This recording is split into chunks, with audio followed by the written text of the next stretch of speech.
Le millionnaire a avoué sa faillite au moment crucial du mariage. Ce que la mariée a fait a surpris tous les invités. La salle de réception la plus luxueuse de Paris n'avait jamais accueilli une cérémonie aussi grandiose que celle de François, Durand et Amélie Leclerc. Tandis qu'Amélie s'approchait de l'autel, François sentait le poids du secret qu'il portait depuis des semaines. Ses mains commencèrent à transpirer. Sa mère, Madame Hélène, assise au premier rang, remarqua la tension de son fils. Elle, qui avait toujours été sa conseillère dans les affaires comme dans la vie, n'avait pas été informée de sa véritable situation.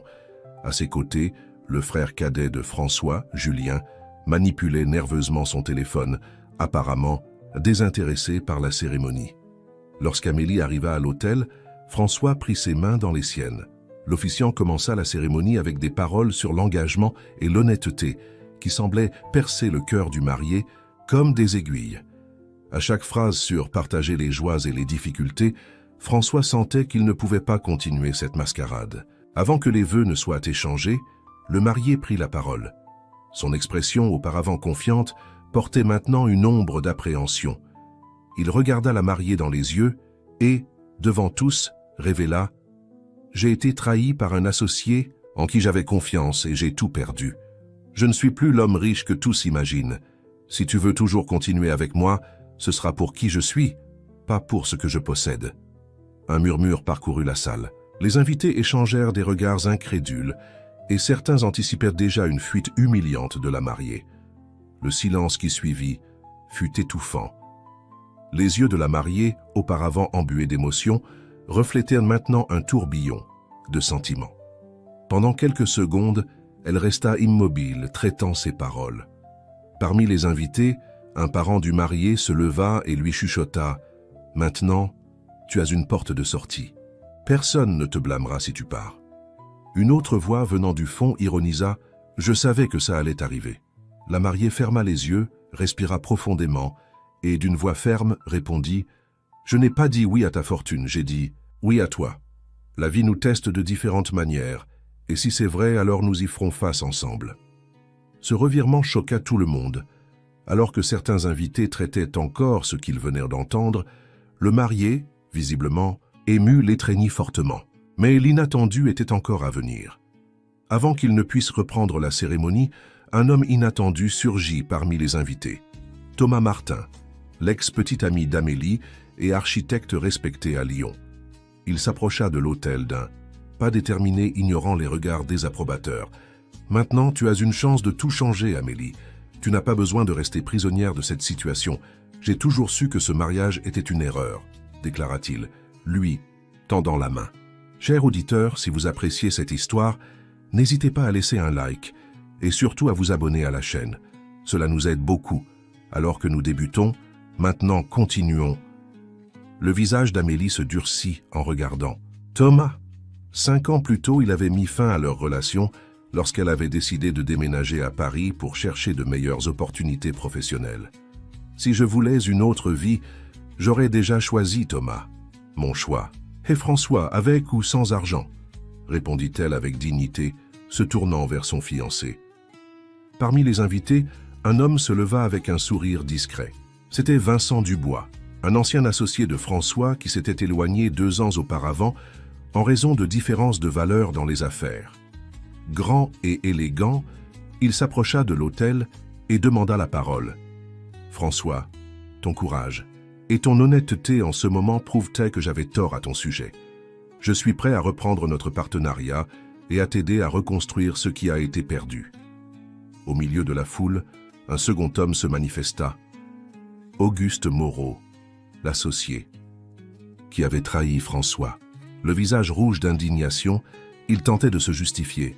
« Je n'ai pas eu le choix, François. C'était juste des affaires, rien de personnel. J'ai protégé mes intérêts comme n'importe qui l'aurait fait à ma place. » François ne l'écouta, pas lui tournant le dos en signe de mépris. Gérard Leclerc, le père de la mariée, se leva confus et consterné. L'homme d'affaires lyonnais avait dépensé pratiquement toutes ses économies pour ce mariage, croyant unir sa fille à l'un des hommes les plus riches de Paris. « Qu'est-ce que cela signifie? Ma fille a-t-elle été trompée ?» questionna-t-il, d'une voix tremblante de colère. Son épouse, Martine, le tirait par la manche, essayant de le faire rasseoir et d'éviter un plus grand scandale. Amélie intervint rapidement. « Papa, s'il te plaît. » François a été honnête quand il aurait pu se taire. Cela montre seulement le caractère de l'homme que j'ai choisi. Ces paroles, bien que sincères, ne semblaient pas calmer Gérard, qui voyait ses rêves d'ascension sociale s'évaporer devant ses yeux. Hélène Durand, la mère de François, s'approcha de son fils avec un air sérieux. Veuve depuis 10 ans, elle avait suivi de près la construction de l'empire immobilier de son fils et ne pouvait pas croire ce qu'elle venait d'entendre. « Pourquoi ne m'as-tu rien dit, mon fils ? Nous aurions pu trouver une solution ensemble, » murmura-t-elle tenant fermement son bras. L'officiant, visiblement mal à l'aise avec la situation, tenta de reprendre le contrôle. Peut-être serait-il préférable de reporter la cérémonie jusqu'à ce que... Mais il fut interrompu par Amélie, qui, avec une détermination surprenante, déclara « Nous ne reporterons rien. Nous sommes ici pour nous marier, et c'est ce que nous allons faire. » La nouvelle de la confession de François se répandit rapidement parmi les invités, dont beaucoup commencèrent à chuchoter et à photographier discrètement avec leur téléphone. En quelques minutes, les réseaux sociaux bouillonnaient, déjà avec des fragments de l'événement, déformés et amplifiés par la soif de sensationnalisme. Une journaliste d'un magazine de célébrités, présente comme invitée d'un ami commun, tapait déjà frénétiquement sur son smartphone, préparant l'article qui ferait la une de l'édition du lendemain. François, percevant l'ampleur que prenait l'événement, tenta de calmer les esprits. « Je demande votre compréhension à tous. C'est un moment intime que nous avons décidé de partager avec vous. Nous respectons ceux qui souhaitent se retirer, mais nous demandons le même respect en retour. » Ces paroles, bien qu'éloquentes, n'empêchèrent pas environ un tiers des invités de commencer à se diriger vers la sortie, beaucoup sans même dissimuler leur déception ou leur critique. Parmi ceux qui restèrent, se trouvait Claire Dupont, la meilleure amie d'Amélie depuis leurs années d'études d'architecture. Professeure d'université à Paris, elle avait toujours douté des intentions de François, croyant qu'il n'était qu'un playboy riche intéressé par la beauté de son ami. Maintenant, elle observait la scène avec un mélange de surprise et d'admiration. Peut-être y avait-il plus chez cet homme qu'elle ne l'avait imaginé.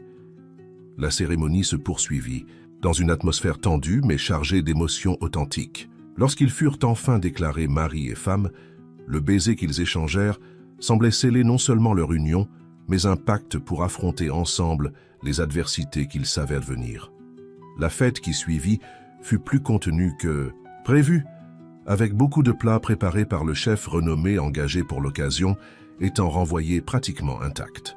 Pendant la réception, Vincent Dubois s'approcha à nouveau de François, cette fois avec une proposition concrète. « J'ai un nouveau projet à Saint-Tropez. C'est plus petit que ce à quoi nous étions habitués, mais il a du potentiel. Si tu es intéressé, nous pouvons en discuter la semaine prochaine. » François le remercia, sentant un mince fil d'espoir au milieu du chaos qui s'était installé dans sa vie. Pendant ce temps, Amélie affrontait le mécontentement de ses parents. Martine, sa mère, une femme élégante et discrète, essayait de comprendre la décision de sa fille. « Tu as toujours été indépendante, Amélie. Tu as construit ta carrière seule. Pourquoi t'attacher à un homme ruiné qui t'a trompé jusqu'au dernier moment ?» L'architecte tentait d'expliquer que François ne l'avait pas trompé. Il avait eu le courage de révéler la vérité quand il aurait simplement pu se taire et continuer la mascarade. Gérard, quant à lui, était furieux. « J'ai dépensé tout ce que j'avais pour ce mariage. Et pourquoi ?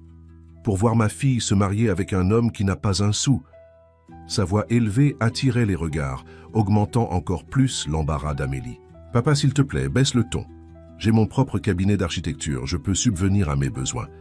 Et François est un homme talentueux, il se relèvera, » répondit Amélie, essayant de garder son sang-froid. Au fond, cependant, la réalité commençait à peser sur elle. L'appartement avec terrasse où ils prévoyaient de vivre ne serait probablement plus à eux.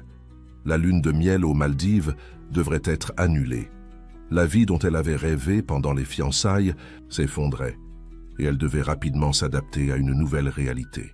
Le lendemain du mariage, comme prévu, les journaux publièrent des détails sur la faillite de François, exposant toute la situation et faisant du couple la cible de spéculations.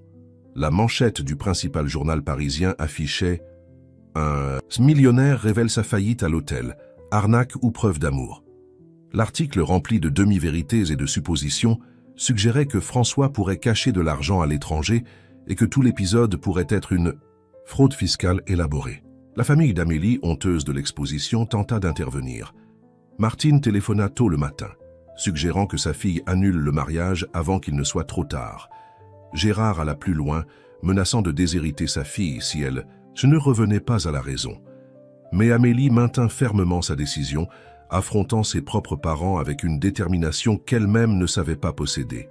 François et Amélie logèrent dans un hôtel de luxe, qu'ils avaient réservé pour passer la nuit après la fête, avant de partir en lune de miel. Maintenant, assis sur le balcon de la suite présidentielle, il faisait face à la dure réalité. François expliqua l'étendue de ses problèmes. Son associé, Auguste, avait détourné des millions de l'entreprise pour des investissements personnels à haut risque, qui avaient lamentablement échoué. Quand François l'avait découvert, il était déjà trop tard. L'entreprise était noyée dans les dettes, les immeubles qu'il construisait avaient leurs travaux paralysés, et les investisseurs exigeaient des explications et des remboursements. « Pourquoi ne m'as-tu rien dit avant, François ?» demanda Amélie, tenant les mains de son mari entre les siennes. Il n'y avait pas d'accusation dans sa voix, seulement le besoin de comprendre. « Au début, je pensais pouvoir tout résoudre avant le mariage. J'ai tout essayé. J'ai cherché de nouveaux investisseurs. J'ai vendu mes biens personnels, j'ai même emprunté à des usuriers, avoua-t-il, honteux. Mais chaque jour qui passait, le trou devenait plus grand. Quand j'ai réalisé que je ne pourrais pas résoudre le problème à temps, j'ai pensé à reporter le mariage. Mais alors j'ai vu combien tu étais heureuse, combien tes parents avaient investi. J'ai été lâche, Amélie. J'ai repoussé la conversation jusqu'à ne plus pouvoir. » Amélie embrassa son mari avec force. Ce n'était pas de la lâcheté, c'était la peur de me perdre. Mais maintenant, nous sommes ensemble dans cette épreuve et nous trouverons une solution. Ces paroles étaient sincères, mais intérieurement, elles ressentaient aussi la peur de l'avenir incertain qui les attendait. Face à cette nouvelle réalité, ils prirent une décision difficile. Annuler la fête de mariage pour éviter des dépenses inutiles supplémentaires. Ils n'avaient pas besoin de luxe, seulement l'un de l'autre. Mais au milieu de tout cela, surgit un espoir inattendu. François découvrit qu'un investissement qu'il croyait perdu pourrait être récupéré, légalement, à condition de prendre une décision risquée. Il s'agissait d'un terrain à Cannes, sur la Côte d'Azur, que François avait acquis des années auparavant, lorsqu'il débutait sa carrière. À l'époque, la zone n'avait pas grande valeur, mais avec le développement de la région, elle était devenue une propriété convoitée. Auguste avait inclus ce terrain dans les actifs de l'entreprise sans le consentement de François, essayant de l'utiliser comme garantie pour l'un de ses schémas échoués.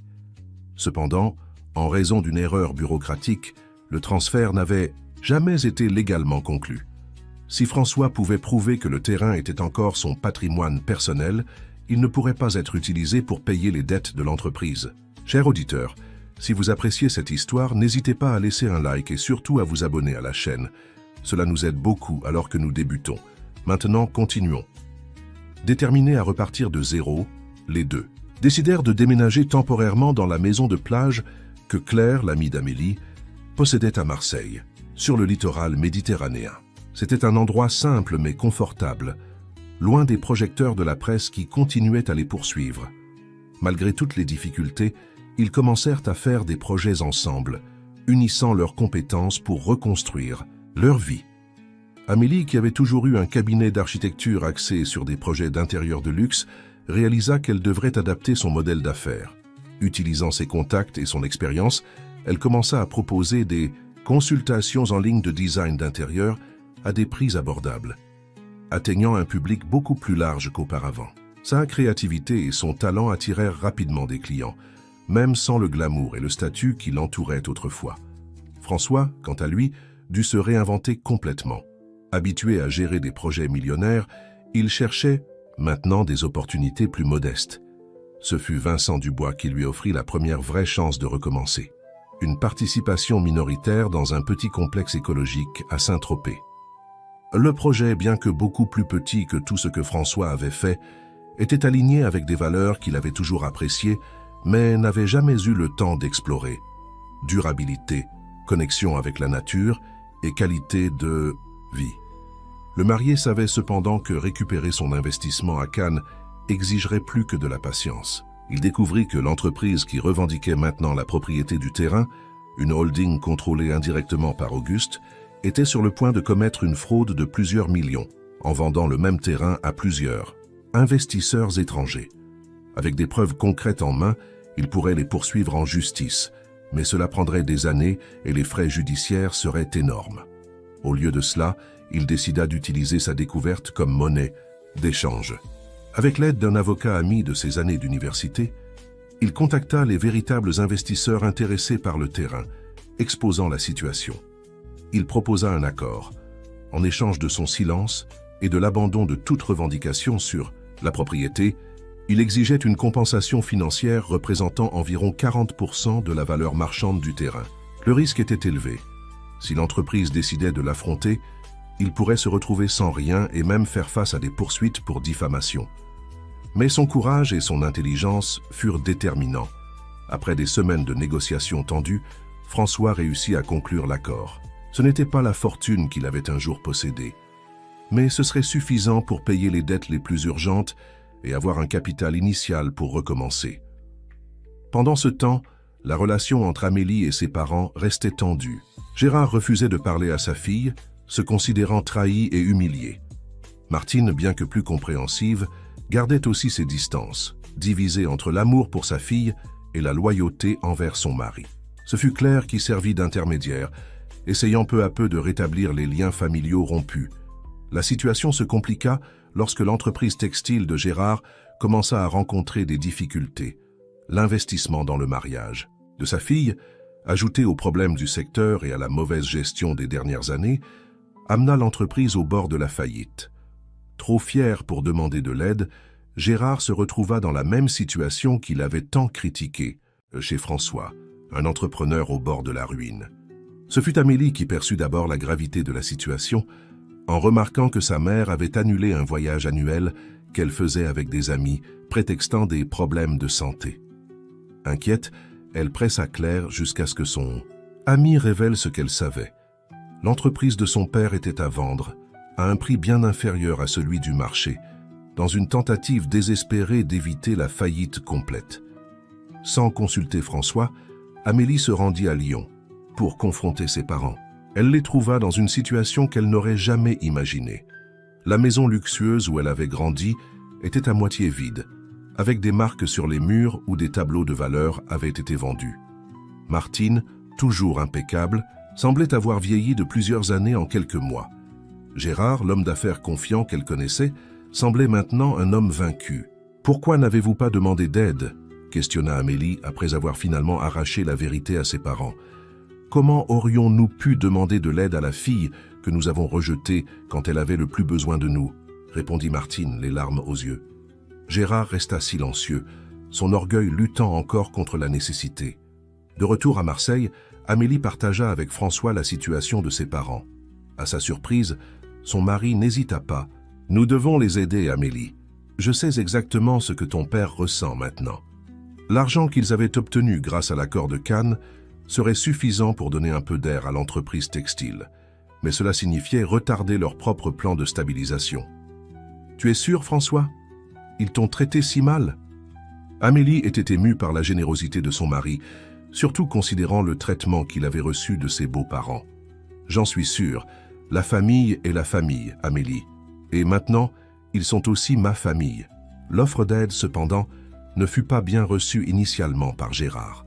« Je n'ai pas besoin de l'aumône de ce failli », s'exclama-t-il quand Martine suggéra d'accepter le soutien de leur fille et de leur gendre. Il fallut plusieurs conversations, certaines assez houleuses, avant que l'homme d'affaires lyonnais comprenne enfin qu'il ne s'agissait pas de charité mais de solidarité familiale. La solution trouvée fut un partenariat. François utiliserait son expérience en restructuration d'entreprise pour aider à réorganiser l'affaire textile, tandis qu'Amélie développerait une ligne de décoration utilisant les tissus produits par l'entreprise de son père, unissant ainsi leurs talents avec la tradition familiale. L'apport financier serait traité comme un investissement, non comme un prêt ou un don. Des mois passèrent, et lentement, tant la vie du couple que l'entreprise de Gérard commencèrent à se stabiliser. Le petit complexe à Saint-Tropez, où François travaillait maintenant avec Vincent, progressait bien, attirant des acheteurs intéressés par un style de vie durable. La ligne de décoration développée par Amélie gagna en visibilité dans des magazines spécialisés, apportant une nouvelle dimension aux affaires de son père. Plus important encore, les liens familiaux se restauraient. Gérard, bien que toujours réservé avec son gendre, commença à le respecter pour sa compétence et son dévouement. Martine redécouvrit dans sa fille non seulement la professionnelle, talentueuse, mais la femme forte et déterminée qu'elle avait aidé à élever. Ce fut pendant cette période de calme relatif qu'Auguste Moreau, l'ex-associé qui avait trahi François, réapparut. Sa holding faisait l'objet d'une enquête pour fraude fiscale, et il cherchait désespérément des alliés qui pourraient témoigner en sa faveur, ou du moins ne pas contribuer à sa condamnation. Il approcha François avec une proposition indécente. En échange de son silence, il offrait des informations sur des actifs de l'ancienne entreprise qui pourraient encore être récupérés. « Pourquoi aiderais-je l'homme qui a détruit tout ce que j'ai construit ?» demanda François, gardant son sang-froid malgré la colère qu'il ressentait en revoyant l'homme qu'il avait trahi. « Parce que tu es intelligent, Durand. Tu sais que c'est une opportunité de récupérer plus que ce que tu as obtenu avec ce petit accord à Cannes, » répondit Auguste, avec le même sourire arrogant qu'il avait toujours arboré. François refusa de faire tout accord, mais la visite d'Auguste souleva une question importante. Y avait-il vraiment d'autres actifs qui pourraient être récupérés? Avec l'aide de Vincent et du même avocat qui l'avait aidé précédemment, il commença une enquête discrète. Il découvrit que oui, il y avait un grand terrain à Courchevel enregistré au nom d'une société Écran, qui appartenait en réalité à la société de construction de François et Auguste. Récupérer cet actif serait beaucoup plus complexe que le terrain à Cannes, car cela impliquerait de prouver en justice la fraude commise par Auguste. Ce serait un processus long et coûteux, sans garantie de succès. De plus, tant que l'action serait en cours, le terrain serait bloqué sans pouvoir être vendu ou développé, ce qui signifiait que, même en gagnant, François pourrait mettre des années à voir un retour financier. Ça en vaut la peine. « François ?» demanda Amélie, préoccupée par l'usure émotionnelle qu'un affrontement judiciaire avec Auguste pourrait causer. Ils trouvaient enfin un équilibre dans leur vie, construisant quelque chose de nouveau ensemble. Revenir traiter avec le passé pourrait compromettre ce progrès. « Je ne sais pas, Amélie, ce n'est pas seulement pour l'argent, c'est une question de justice. De ne pas permettre qu'il s'en sorte impunément après tout ce qu'il a fait, » répondit François, partagé entre le désir de vengeance et la sagesse de laisser le passé derrière lui. La décision devint encore plus compliquée lorsqu'Amélie découvrit qu'elle était enceinte. La nouvelle, qui dans d'autres circonstances aurait été reçue avec une joie pure, apporta avec elle des préoccupations pratiques. Comment offrirait-il à leur enfant le confort et la sécurité qu'ils souhaitaient? Le petit appartement, qu'ils louaient maintenant à Paris, serait-il suffisant pour une famille qui s'agrandit? Les revenus qui commençaient à se stabiliser couvriraient-ils les nouvelles dépenses? « Un enfant change tout, François, » dit Amélie, caressant son ventre encore plat.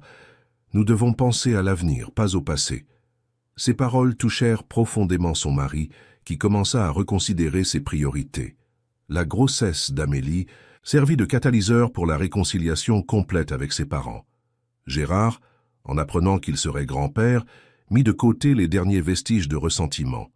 Martine, émue, commença immédiatement à planifier la chambre du bébé, utilisant les tissus les plus fins produits par l'entreprise familiale. Ce fut lors d'un déjeuner en famille, alors qu'ils discutaient des noms pour le bébé, que Gérard surprit tout le monde avec une proposition « Vous aurez besoin d'une maison plus grande.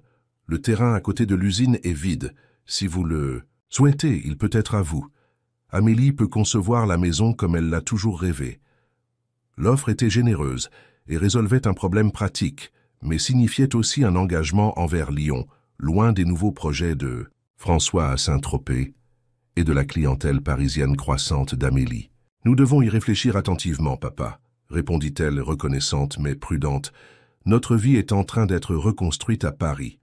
Cher auditeur, si vous appréciez cette histoire, n'hésitez pas à laisser un like et surtout à vous abonner à la chaîne. Cela nous aide beaucoup alors que nous débutons. Maintenant, continuons. » Tandis que le couple réfléchissait à l'offre de Gérard, une nouvelle inattendue arriva. Auguste Moreau avait été placé en détention provisoire, accusé de fraude fiscale et de détournement de fonds. L'opération policière qu'il avait capturée révéla un schéma beaucoup plus vaste que ce que François imaginait, impliquant des politiciens et des hommes d'affaires influents. Parmi les preuves saisies, des documents qui prouvaient que le terrain à Courchevel avait été acquis avec de l'argent détourné de la société de construction. Avec Auguste en prison et les preuves de fraude exposées, le processus de récupération du terrain devint beaucoup plus simple.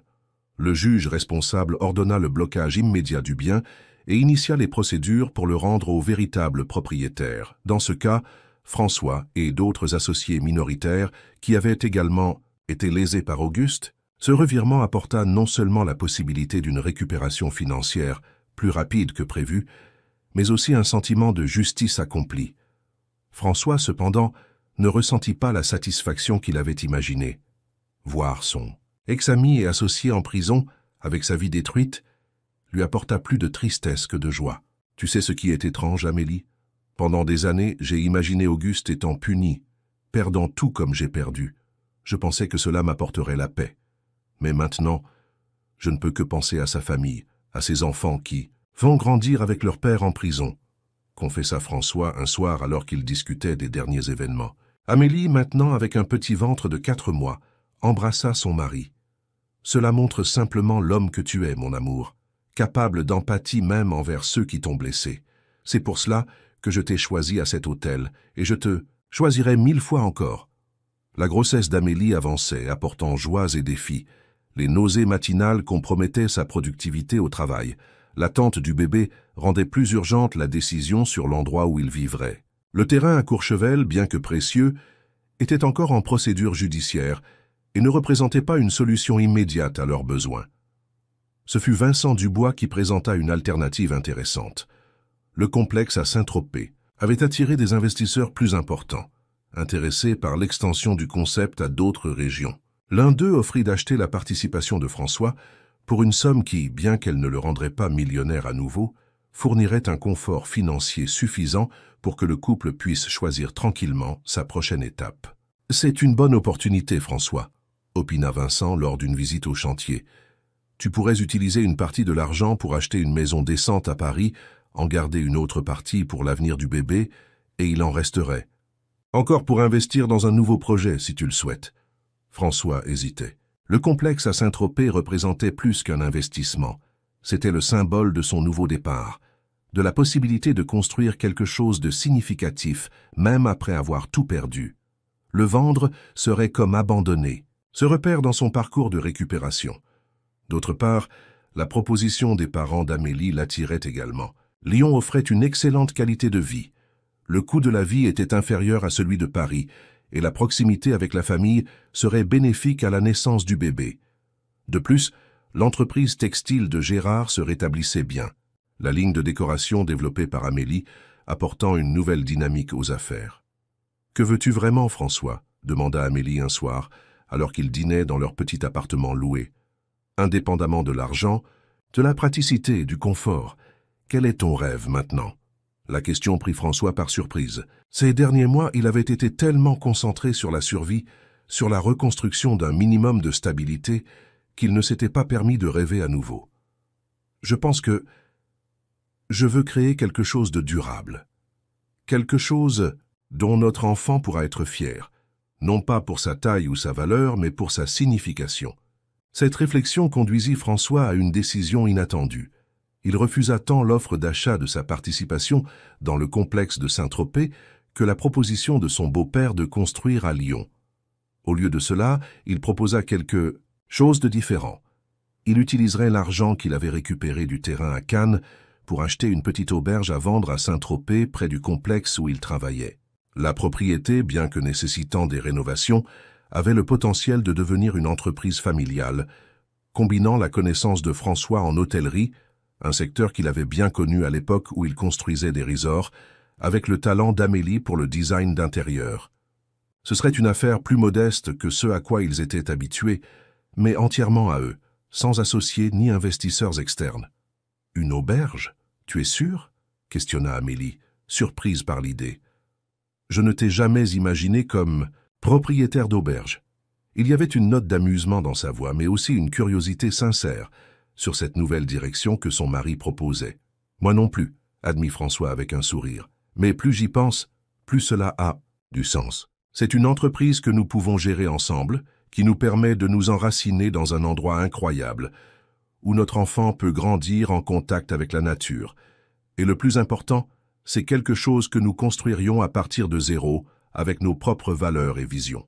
L'idée, initialement reçue avec scepticisme par Gérard, échanger Paris contre une petite ville historique, vous êtes devenu fou, pris de l'ampleur, lorsqu'Amélie développa le projet de rénovation de l'auberge, transformant ce qui était une construction ancienne et sans personnalité en un charmant refuge qui mélangeait l'architecture provençale de Saint-Tropez avec des touches contemporaines et durables. Les mois qui suivirent furent un de travail intense. François partageait son temps entre la supervision des travaux du complexe, où il maintenait toujours sa participation, et la rénovation de l'auberge. Amélie, déjà dans le 3e trimestre de grossesse, dirigeait à distance son cabinet d'architecture à Paris, tout en développant chaque détail de la nouvelle entreprise familiale. Claire, toujours présente comme amie et confidente, fut la première à remarquer à quel point ce changement avait transformé le couple. « Vous semblez plus léger », commenta-t-elle lors d'une visite à Saint-Tropez, observant François et Amélie discuter avec animation des meubles rustiques qu'ils commanderaient à un artisan local. Même avec toute cette agitation, tout ce travail, vous êtes plus heureux que je ne vous ai jamais vu. L'observation était précise. La perte de la fortune, qui au début semblait un désastre insurmontable, avait fini par forcer François et Amélie à redécouvrir ce qu'ils valorisaient vraiment. Non pas le statut, le luxe ou les apparences, mais la possibilité de construire ensemble quelque chose de significatif, quelque chose qui reflétait leurs valeurs et aspirations les plus profondes. À 8 mois de grossesse, Amélie décida qu'il était temps de s'installer définitivement à Saint-Tropez. Le médecin qui la suivait à Paris avait recommandé du repos dans les dernières semaines, et le voyage constant entre les deux villes était devenu épuisant. Avec l'aide de Claire, elle organisa le déménagement, n'emportant que l'essentiel vers la maison provisoire qu'ils avaient louée près de l'auberge en rénovation. Gérard et Martine, qui avaient initialement résisté à l'idée de leur fille, déménageant dans une petite ville côtière, leur rendirent visite et furent agréablement surpris. La beauté naturelle de Saint-Tropez, la qualité de vie tranquille et l'enthousiasme du couple pour leur nouvelle entreprise finirent par conquérir même l'homme d'affaires lyonnais pragmatique. « Peut-être n'êtes-vous pas aussi fou que je le pensais ?» admit Gérard, tandis que François montrait fièrement chaque détail de l'auberge en rénovation. « Il y a quelque chose de spécial ici, quelque chose que l'argent ne peut pas acheter. » C'était le plus proche d'une bénédiction que François pouvait espérer de son beau-père. Ce fut pendant cette visite qu'Amélie ressentit les premières contractions.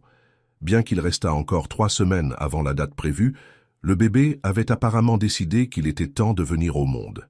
L'hôpital le plus proche, avec une unité de soins néonatal intensifs, se trouvait à Toulon, à 1 heure de route par les routes sinueuses de la côte méditerranéenne.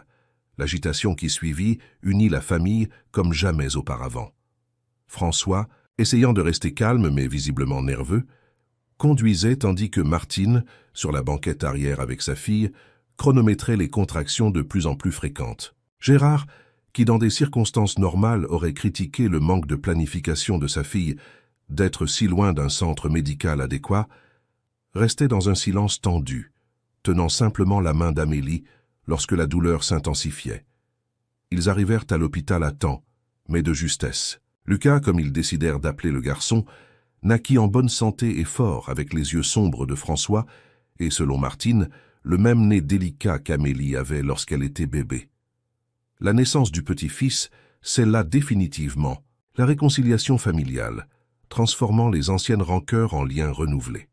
Dans les jours qui suivirent, alors qu'Amélie et le bébé restaient à l'hôpital en observation, François se partagea entre les visites constantes à sa famille et la finalisation urgente des travaux de l'auberge. Il voulait que tout soit prêt pour accueillir sa femme et son fils lorsqu'il reviendrait à Saint-Tropez. Avec l'aide inattendue de Gérard, qui utilisa ses contacts pour accélérer les livraisons et les embauches, il réussit à terminer les rénovations de base à temps. L'auberge baptisée Nouveau Matin, un nom qui symbolisait à la fois le nouveau départ du couple et le lever du soleil qui pouvait être magnifiquement vu depuis sa terrasse avant, était prête à commencer ses opérations. La décision concernant le terrain à Courchevel fut finalement résolue. Le juge ordonna sa vente aux enchères judiciaires, les ressources étant réparties entre les associés lésés. La part qui reviendrait à François ne représentait pas une fortune, mais constituerait un complément important aux investissements déjà réalisés dans l'auberge, garantissant une réserve financière pour les imprévus et les expansions futures. 6 mois après la naissance de Lucas, l'auberge accueillit ses premiers clients. La combinaison du charme rustique créé par Amélie avec l'hospitalité chaleureuse supervisée par François conquit rapidement les visiteurs, générant des recommandations et des réservations anticipées pour la haute saison.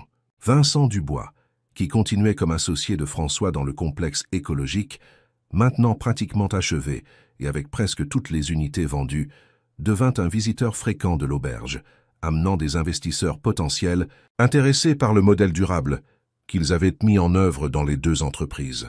Ce fut lors d'une de ces visites que Vincent présenta à François une proposition inattendue: étendre le concept de l'auberge à d'autres localités de la côte française, créant un réseau de petits hôtels durables, chacun respectant les caractéristiques locales, mais partageant la même philosophie d'hospitalité consciente. Pensez-y, François. Je ne parle pas d'un réseau géant impersonnel.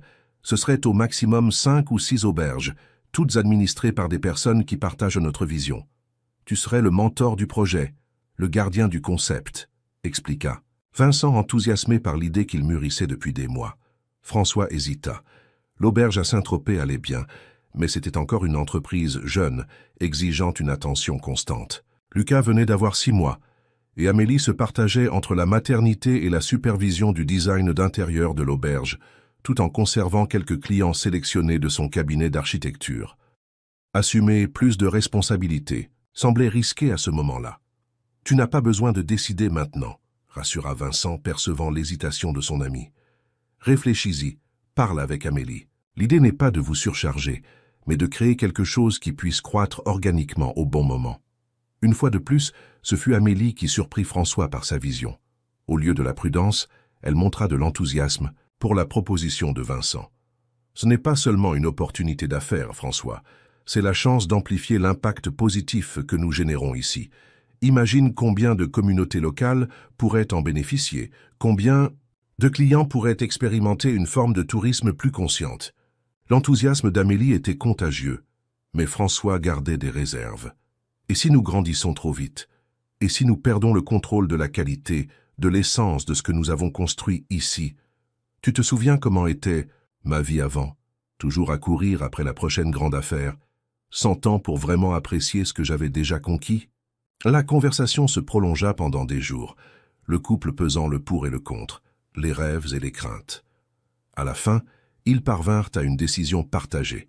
Ils accepteraient la proposition de Vincent, mais avec des conditions claires. Ils se développeraient progressivement, une auberge à la fois s'assurant que chaque nouvelle unité soit alignée avec leurs valeurs fondamentales avant de passer à l'étape suivante. La première expansion serait à l'île de Porquerolles, à quelques heures de bateau de Saint-Tropez. Vincent avait déjà identifié une propriété prometteuse, une ancienne maison de pêcheurs qui pourrait être transformée en une auberge intimiste, intégrée à la nature exubérante de l'île. Amélie commença immédiatement à esquisser des idées, imaginant comment elle pourrait préserver l'authenticité de la construction tout en l'adaptant pour offrir le confort que leurs clients attendaient. Tandis que les plans pour l'expansion prenaient forme, la vie à Saint-Tropez suivait son cours. Lucas grandissait, sain et curieux, enchanté par la mer qu'il voyait depuis la terrasse de la maison et par les bateaux colorés qui naviguaient dans la baie.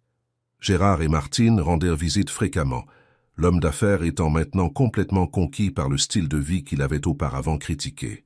L'entreprise textile à Lyon était enfin stabilisée, permettant au couple d'envisager une semi-retraite, passant de plus longues périodes avec leurs filles et leurs petits-fils. La nouvelle qu'Auguste Moreau avait été condamné à 12 ans de prison arriva sans provoquer grande émotion. François reçut l'information avec un mélange de soulagement et de regret. Soulagement parce qu'un chapitre douloureux se terminait enfin, regret pour le gaspillage de talent et de potentiel que l'avidité de son ex-associé représentait. « Tu n'as jamais pensé à lui rendre visite ?» demanda Amélie un soir, alors qu'ils contemplaient le ciel étoilé de Saint-Tropez depuis la terrasse de leur maison. La question surprit François, qui n'avait jamais envisagé une telle possibilité. Pourquoi? Qu'est-ce que cela apporterait? De bon? Je ne sais pas, répondit-elle honnêtement. Peut-être une vraie clôture. Peut-être la chance de montrer que tu as avancé, que tu as construit quelque chose de significatif à partir des ruines qu'il a laissées. Il y avait de la sagesse dans les paroles d'Amélie, comme toujours. François promit d'y réfléchir sans s'engager. L'opportunité de confronter le passé survint plus tôt que prévu. Avec l'expansion vers l'île de Porquerolles en cours, François dut retourner à Paris pour des réunions avec des investisseurs potentiels intéressés par le projet. Pendant son séjour dans la capitale, il reçut un appel téléphonique inattendu. Hélène, l'ex-femme d'Auguste, demandait à le rencontrer. La réunion eut lieu dans un café discret des Champs-Élysées. Hélène, que François avait connue, à l'époque de la prospérité de la société de construction, semblait vieillie et fatiguée, mais conservait l'élégance et la posture altière de toujours. « Auguste m'a demandé de te contacter », expliqua-t-elle après les salutations initiales. « Et il veut te voir. » François sentit un froid dans l'estomac. La dernière personne qu'il imaginait rencontrer était Auguste. Pourquoi? Que pourrait-il vouloir de moi après tout ce qu'il a fait? Sa voix, normalement contrôlée, révélait la tension que la simple mention de l'ex-associé provoquait encore. « Il est malade, François, » répondit Hélène d'une voix grave. « Il ne sait pas combien de temps il lui reste et il essaie de faire la paix avec son passé. » La nouvelle frappa François comme un coup de poing. Malgré tout, il ne pouvait pas ressentir de satisfaction face à la souffrance de quelqu'un qu'il avait un jour considéré comme un ami. Après avoir consulté Amélie par téléphone et longuement réfléchi, François décida d'accéder à la demande. La visite à la prison fut une expérience surréaliste. L'homme qu'il trouva dans la salle des visites ressemblait peu à l'Auguste confiant et charismatique qu'il avait connu. Maigre, pâle, avec des cernes profonds, il semblait une ombre de lui-même. « Merci d'être venu », dit Auguste d'une voix faible, mais portant encore des vestiges de son ancienne arrogance. « Je ne m'attendais pas à ce que tu acceptes. » François resta silencieux, attendant que l'ex-associé explique pourquoi il avait sollicité cette rencontre. « Je suis en train de mourir, François. Cancer en phase terminale. Ironique, non? Tout cet argent, tout ce pouvoir que j'ai recherché, et à la fin, ils ne servent à rien. » Il y avait de l'amertume dans ses paroles, mais aussi quelque chose que François avait rarement vu chez Auguste, du repentir. La conversation qui suivit fut douloureuse, remplie de confessions tardives et d'explications qui, bien qu'elles ne justifiaient pas les actions d'Auguste, éclairaient au moins ses motivations. Il parla de son enfance pauvre, de la peur constante, de revenir à la misère, de la façon dont cette peur l'avait conduit à accumuler toujours plus, sans jamais se sentir assez en sécurité. « Je t'enviais, tu sais, pas pour ton succès qui était aussi le mien, mais pour ta paix intérieure, pour ta capacité à dormir tranquille la nuit même quand les affaires n'allaient pas bien, » confessa Auguste, surprenant François. « Tu as toujours su séparer qui tu étais de ce que tu possédais. Je n'ai jamais réussi à faire cela. » À la fin de la rencontre, Auguste fit une demande inattendue. Il voulait que François parle à son fils aîné, Maxime, un jeune homme de 19 ans qui suivait les mêmes pas ambitieux que son père. « Je ne veux pas qu'il commette mes erreurs, François.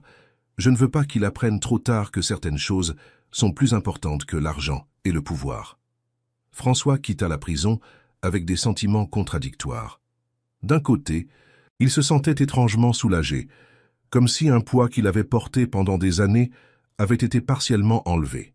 De l'autre, la vision d'Auguste dépérissant, payant pour ses erreurs de la manière la plus douloureuse possible, l'avait profondément troublé. En revenant à Saint-Tropez et en partageant l'expérience avec Amélie, elle l'étreignit longuement avant de dire « Tu as fait ce qu'il fallait, mon amour. Pas pour lui, mais pour toi-même. Maintenant, tu peux vraiment tourner cette page. » Les mots d'Amélie, comme toujours, touchaient le cœur de la question. La rencontre avec Auguste représentait la clôture définitive d'un chapitre douloureux de sa vie. Le passé, avec ses gloires et ses tragédies, pouvait finalement reposer là où il appartenait, permettant au présent et à l'avenir d'occuper le centre de son attention. Dans les mois qui suivirent, l'expansion vers l'île de Porquerolles se concrétisa avec succès. La petite auberge, baptisée Mer Ouverte, conquit rapidement sa place, attirant des clients qui cherchaient une expérience authentique, connectée à la nature et à la culture locale. Le modèle d'entreprise durable développé par François et Amélie se révélait viable non seulement à Saint-Tropez, mais potentiellement dans d'autres destinations de la côte française. Quand Lucas eut 2 ans, une cérémonie spéciale fut organisée à l'auberge Nouveau Matin pour célébrer non seulement l'anniversaire du petit garçon, mais aussi le succès de l'entreprise familiale. Parmi les invités, outre les amis proches et la famille, se trouvaient plusieurs clients réguliers qui étaient devenus presque partie de la famille, et des employés qui, depuis le début, avaient cru au projet.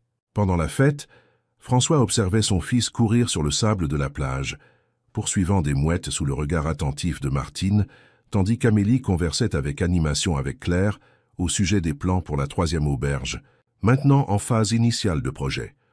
Gérard, étonnamment, discutait durabilité avec Vincent, montrant un intérêt sincère pour des pratiques qu'il aurait auparavant considérées comme des trucs de hippie. À ce moment-là, contemplant la vie qu'il avait construite à partir des ruines de son empire perdu, François ressentit une profonde gratitude pour le chemin parcouru.